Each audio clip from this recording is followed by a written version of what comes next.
South Africa is once again in shock as explosive allegations surrounding the death of former Minister Nathi Mthethwa resurfaced, this time from someone who knew him better than most, his former bodyguard.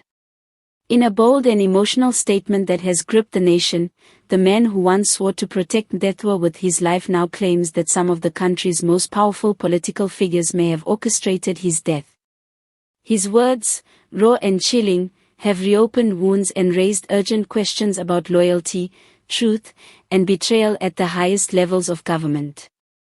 According to the bodyguard, who has remained in hiding since breaking his silence, Mthethwa's final weeks were filled with paranoia and tension. He claims the late minister had confided that he was being followed, his phone tapped, and his conversations monitored. He told me he couldn't trust anyone, not even those he'd called brothers in the ANC, the bodyguard said.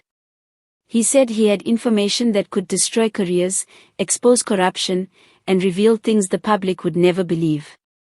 The allegations suggest that Mthethwa had uncovered damning evidence implicating key ANC members in illegal dealings, from money laundering to secret political alliances. The bodyguard insists that Mthethwa had planned to go public but never got the chance. Just days before his sudden death, the former minister allegedly received multiple calls from unknown numbers. That same week, he cancelled 2 public appearances without explanation and refused to use his official car, claiming it wasn't safe. The night of his death remains shrouded in mystery. Official reports described it as a medical emergency, but the bodyguard insists that's a cover-up. "When I saw him that night, he didn't look sick, he looked scared," he revealed. He told me, "If anything happens to me, it won't be an accident." Those were his last words to me. The accusations have sent shockwaves through the political establishment. Senior ANC officials have dismissed the claims as baseless fabrications designed to destabilize the party. But the timing of the bodyguard's revelations has raised eyebrows.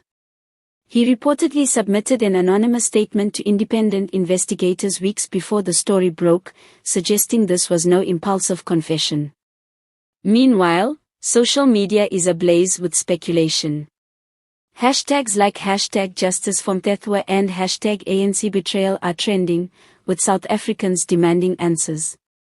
Opposition leaders are calling for an independent inquiry, arguing that no man's death should be shrouded in so many contradictions. Behind the political noise lies a more personal tragedy, a man who may have died knowing too much, surrounded by allies who turned into enemies. Friends describe Mthethwa as a loyal soldier of the movement who, in his final months, began questioning the moral direction of those around him. Some believe his growing conscience made him a threat. Others say he was simply caught in a political storm bigger than himself. The bodyguard's testimony, if true, could be the key to unraveling one of the most unsettling mysteries in recent South African politics. He claims to possess recordings and documents that prove everything, but he fears releasing them would make him the next target.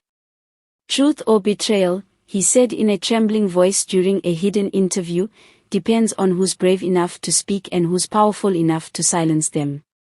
Whether this revelation becomes the spark that ignites justice or just another chapter buried under political spin remains to be seen.